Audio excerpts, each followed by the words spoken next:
Hi. Jack White, famous songwriter and guitarist, once said, the best songs that are written, the songs that'll last for a long time, the songs that will be sung long after we're gone, are the songs that are written in trials. They're the songs that are written in tribulations. They are songs that are written in times of betrayal or rejection. Now, David, who wrote many of the Psalms, which we call God's songbook, there was no exception there, because some of the best Psalms that he wrote were in times when he was in struggle. We read in verse 9, it tells us it tells us in verse 9, have mercy upon me, O Lord, for I am in trouble. Mine eyes is consumed with grief. Yea, my soul and my belly.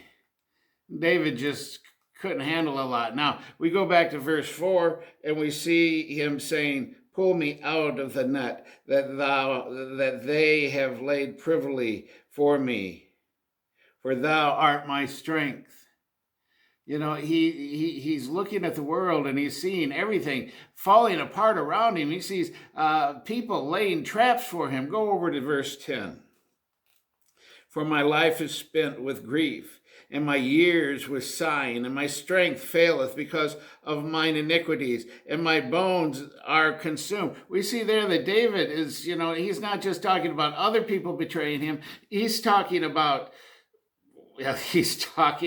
himself betraying God with his own sins. Let's drop down here to verse 11 then.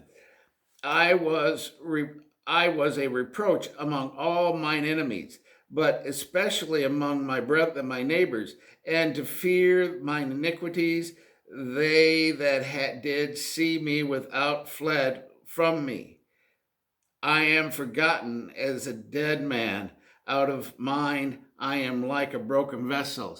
In other words, the people saw what was happening with him, and they didn't want to have anything to do with him. It was almost like he was feeling a sense of betrayal as they turned their back on him. Verse 13, for I have heard the slander of many. Fear was every side, while they took counsel together against me. They devastated to take away my life. When everything around you is falling apart, God's there. It's interesting. Yesterday morning, I get up and I hear the last 48 hours have been the deadliest 48 hours since the coronavirus has hit our shores.